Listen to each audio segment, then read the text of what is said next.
সরকারের পাওনা কর কেটে রাখার কথা নির্ধারিত হারে, কিন্তু অভিযোগ উঠেছে সেই নিয়মই মানছে না দেশের 4টি bank. Dhaka bank, city bank, রাষ্ট্রায়ত্ত কৃষি ব্যাংক ও অগ্রণী ব্যাংকের বিরুদ্ধে আমানতের মুনাফা থেকে নির্ধারিত হারের চেয়ে কম উৎসে কর কাটার অভিযোগ উঠেছে। কিছু ক্ষেত্রে আবার কর কেটে সরকারি কোষাগারে জমা না দিয়ে ব্যাংকের নিজস্ব তহবিলেই রেখে দেওয়ার অভিযোগও রয়েছে। কর অঞ্চল 1-এর নিরীক্ষায় উঠে এসেছে অনিয়মের বেশ কিছু উদাহরণ। ঢাকা ব্যাংকের একটি শাখায় ঢাকা এরিয়ার 2টি প্রভিডেন্ট ফান্ডের আমানতে 20% উৎসে কর কাটার কথা থাকলেও কাটা হয়েছে মাত্র 10%। আর 3টি প্রতিষ্ঠানের ফান্ডে রিটার্ন জমার প্রমাণপত্র না থাকায় 30% কর কাটার কথা থাকলেও কাটা হয়েছে 15%। সিটি ব্যাংকে বাংলাদেশ স্টিল রি-রোলিং মিলসের এমপ্লয়িজ প্রভিডেন্ট ফান্ডে 10%-এর বদলে 5% কর কাটার তথ্য পাওয়া গেছে। কৃষি ব্যাংকে ঢাকা ওয়াসার পেনশন ফান্ডে 10%-এর জায়গায় 5% এবং বিজেএমসির 2টি ট্রাস্টে 20%-এর বদলে 10% কর কাটার অভিযোগ রয়েছে। অগ্রণী ব্যাংকের বিরুদ্ধেও নির্ধারিত হারে কর না কাটা এবং সময়মতো সরকারি কোষাগারে জমা না দেওয়ার অভিযোগ উঠেছে।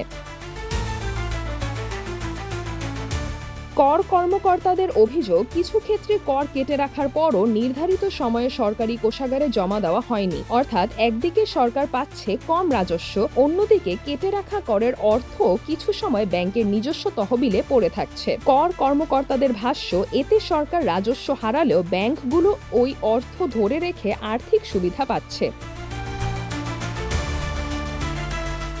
বিষয়টি নিয়ে এনবিআর থেকে ব্যাংকগুলোকে চিঠি দেওয়া হয়েছে। বাংলাদেশ ব্যাংকের সঙ্গে বৈঠকের পর কেন্দ্রীয় ব্যাংকও কর কাটার হার ও সময়মতো সরকারি কোষাগারে জমা দেওয়ার বিষয়ে নির্দেশনা দিয়েছে। বাংলাদেশ ব্যাংকের মুখপাত্র আরিফ হোসেন জানিয়েছেন, পরিদর্শনে কিছু ক্ষেত্রে সময়মতো কর জমা না দেওয়ার প্রমাণ পাওয়া গেছে। নতুন পরিদর্শনেও বিষয়গুলো খতিয়ে দেখা হবে।